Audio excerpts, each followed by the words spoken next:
This is my reading journal for Off Armageddon Reef by David Weber. The artwork is by Stephen Nimue, who has done things for George R.R. Martin, Song of Fire and Ice, done things for Robin Hobb, and also Asimov's Foundation series, and many others. And I'll try to remember to put a link in the description. Another thing I like about my books are maps.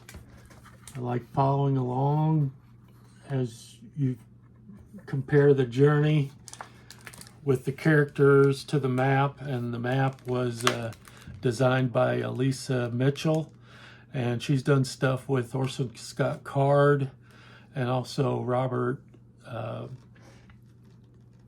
Jordan, Wheel of Time series. I read this in October 2024. I thought it was interesting. In the front, he does a dedication to his wife Sharon, who he writes some nice things, about her. But then Fred Saberhagen, and it says, whose work has brought me and so many others so much pleasure. It's always nice when someone whose work you like so much turns out to be even more likable as a person. And I thought that was a nice dedication, and I have some Fred Saberhagen books, and which I haven't read, so I'll plan to hopefully read those before too long. Off Armageddon Reef is the first book, and currently stands at 10 novels in the series. The series is called the Safehold series. I understand there may be one or two more books. I don't really know about that. Safehold is the name of the planet where most of the novel takes place. In summary, mankind is nearly wiped out by the Gababa, which is an alien race, very aggressive, very violent, and they take humanity to the very edge of extinction, and the remnants of humanity escape to this distant planet, which they call Safehold, and that's where they make their new home. The Gababa have a way to track technology use through industrialized countries and things like that, and so they basically set up this environment to be extremely low tech. And in fact, the colonists that are there voluntarily go through a process where they take away their memories, so they have no memory of this beyond what they're told. And so they're told basically this story of that ultimately becomes a religion, basically a technophobe religion. And so they in this religion, there'd be all kinds of penalties for anybody that tries to make technological advances. There was plans by a certain contingent where they had this android which was implanted with not only her memories but additional memories, and her name is Nimue Athrawes, if I'm pronouncing it right. And as she awakens, like hundreds of years later, she comes up with this plan to try to gradually inspire and introduce new technologies with the long point of being hopefully at some point competitive against the Gababa if they ever face them again. And so basically there's this medieval society. There's ships and shipping. And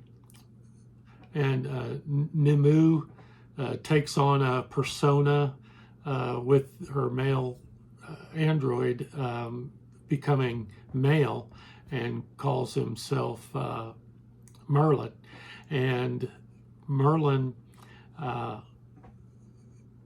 takes interest in this nation called Karis. They're the most advanced country with shipping, and they're also seem to be more interested in technological advances. Merlin does some things to advance their ships and improve them, and this is kind of a gradual introduction of technology. Part of this, these technological advances begin to create havoc with kind of politically with the church that has been established and the religion around the absence of technology, and so it's a very precarious and interesting dynamic. What did I like about Off Armageddon Reef? Well, I mentioned I like the maps. I like following along with those. I found the names interesting. The names sound familiar, but they're spelled different. For example, Jasper, spelled Zhaspahr for Jasper. Clinton, Clyntahn for Clinton. Gerald, spelled Zherald for Gerald. And then one more example, Jennifer, spelled Zhenyfer. And I just found it interesting, feeling like here we are so far into the future. What happened to common names and how they might have developed over centuries. I also wondered if there was some meaning behind some of the names. There was a character named Caleb, spelled Cayleb, but Caleb is also somebody in the Bible, and I think there's some allusions to that. Also Merlin, having going back to King Arthur and that legend, being a magician. And in our book here, Merlin does things which seem, or they're based in science, but because of this backward world, it's almost like magic to them. I enjoyed the naval descriptions and the battles.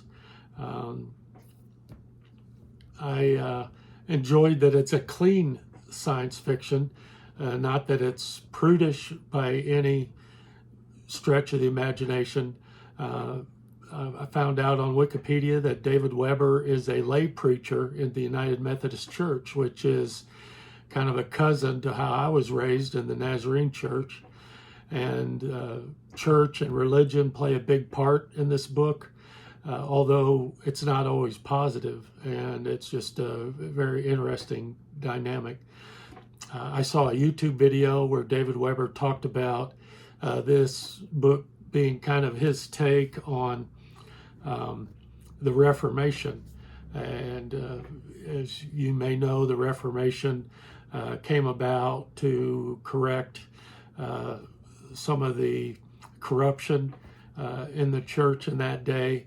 And so this is kind of a science fiction take on dealing with corruption that we see in this book. What didn't I like? Well, I didn't care for the length. It's a very long book. It's over 600 pages, and the print is pretty small. And it took me almost the whole month to get through the book. The other thing is not really something and back to the length, it was a good read, an enjoyable read. I'm not sure what he would have cut out. I don't know that it had any fluff. It just was, it was just a long read. But and maybe that wouldn't be a negative for other people. But another thing, and this isn't something that I know for sure, but it's my understanding that we may not get back to the Gababa, the alien species at the very beginning of the book. And I don't know that they have yet in all 10 books in this series. I gave this book a 5-star rating. I enjoyed the book. I love the book. Based on reading this book and just my enjoyment of it, I've determined that I'm going to collect other David Weber novels. I read On Basilisk Station, the first book in the Honor Harrington series, and I'll do a journal entry for that. My next read for David Weber will probably be By Schism Rent Asunder, which is part 2 in the Safehold series.